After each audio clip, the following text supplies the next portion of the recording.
Welcome back. Remember that you can find all our top stories on channelstv.com and on youtube.com/channelsweb. You can also watch us on the go on your mobile device. All you need to do is log on to m.channelstv.com and download the Channels TV app for Android, iOS and Windows devices from their respective stores.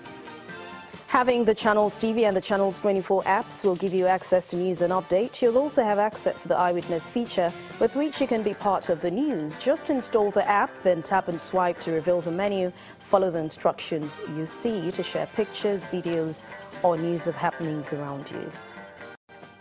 To education now, the Joint Admissions and Matriculation Board has read the Riot Act to proprietors of innovation enterprise institutes, as the board insists that all requests for regularization of students arising from illegal admissions will no longer be tolerated. Addressing rectors and admission officers on innovation enterprise institutes in Abuja, the Registrar of JAMB, Professor Ishak Oloyede, warns against illegal issuance of national diploma certificates in place of national innovation diploma certificates as approved by the National Board for Technical Education.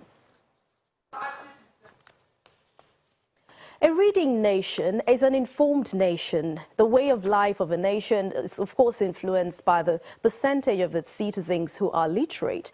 Reading, whether for pleasure or for academic purpose, is an essential habit everyone should have, regardless of their age, gender, or status. And the library is a gateway for intellectual development, and it needs to be adequately equipped with information scale that will be well used by the end users. It is for this reason that the problem of poor literary patronage and development must be addressed to inculcate and promote reading habits in Nigerians. We have with us from Abuja studio Professor Larry Olatokunbo, the Chief Executive Officer, National Library of Nigeria. A warm welcome to News Across Nigeria. What do you think is a major reason for the poor reading habits in students, especially right here in Nigeria? Well, thank you very much. I think the main problem has to do with distractions. We have so many distractions that prevents school children from devoting a lot of time to reading outside their exam materials. And of course, when you read, you gain more knowledge. You are a better citizen. But because of distractions, they just go grudgingly to read for the exams, pass, and forget about reading, about any other thing. Okay, but we know libraries can help children and youth develop critical and independent thinking, of course, through the exposure to the variety of resources. But right here in Nigeria, it's either the libraries are not adequately equipped or some of them are even in poor states. What can be done to ensure this is managed? Well, you are right that some of the libraries, they don't have adequate materials for students. But where the materials are even adequate, where you have a variety of materials, students tend to only exam and pass, and when they graduate, they use. But what we are saying is that everybody is developing what we call the knowledge society, about what goes on around him or herself, and I don't think lack of materials is the main reason. The main reason is that, like I earlier said, that they have others occupying them. All right. And we understand that the National Library of Nigeria and the Reading Association of Nigeria and even the Nigerian Book Development Council have all been campaigning readership promotion in Nigeria. How strong is this awareness, and has it even improved the reading culture of people? Are there any positive impacts that you've seen already? Well, I think there are still many stages.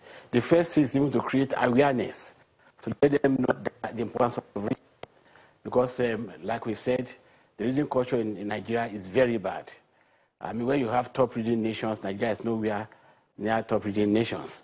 And a recent table also shows that only 2 African countries are listed when it comes to talking about reading culture in Africa. But be as it may, we are trying to say that, okay, let's first target school children to read. Then from there, we go to even pregnant mothers, that they should continue to start reading to their babies even before they are born.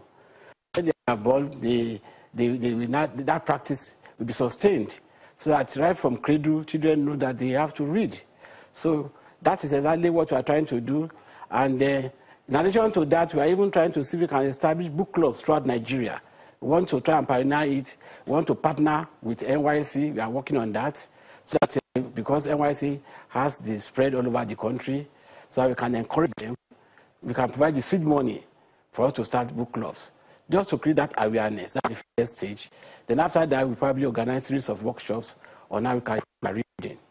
Okay, you talked about mothers trying to read books to their babies even while at womb. I know that that sometimes works, but now can that also be linked to why there is poor performance in WAEC, JAMB, and almost all the exams here in Nigeria? We see very poor performance by students. Can it be attributed to the reading culture here in Nigeria? Of course, there's no doubt about that. Because like I said, people they don't read beyond the materials that are provided for them to read for exams. We want to provide for excellence. We want people to even give you things that expect them to know. All school children, they just read to pass the exam, and that is it. What they get 50%. They don't aim at getting even more.